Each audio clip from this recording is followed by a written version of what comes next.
पंजाबी का एक कलाम जनाब फैज़ अहमद फैज़ के नौके कलम से।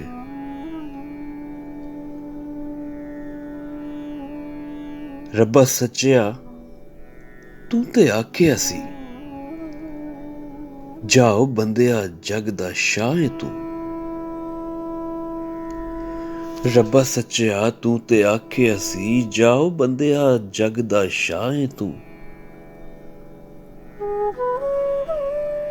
साडियां नेमतां तेरियां दौलतां ने, साडा नायब ते आली जा है तू।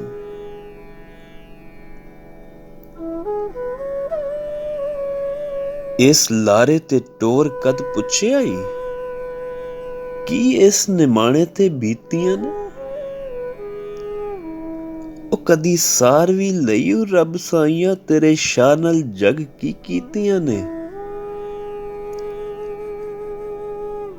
किते धौंस पुलिस सरकार दी है,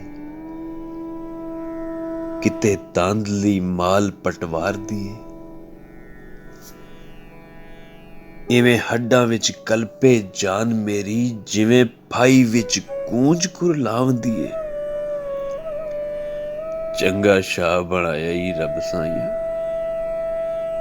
पोले खांदियां वार ना आउंदी है। ओ मैनू शाही नहीं चाहिदी रब मेरे, मैं ते इज्जत दा टुक्कर मंगना वां। मैनू तांग नहीं महला माड़ियां दी, मैं ते जीउण दी नुक्कर मंगना वां। मेरी मन्ने ते तेरियां हजार मन्ना, तेरी सौं जे इक भी गल मोड़ा। जे मांग नहीं पुजदी तैं रब्बा, फिर मैं जावां ते रब कोई होर लोड़ा। रब्बा सच्चिया तू ते आखिया सी, जाओ बंदिया जग दा शाह है तू।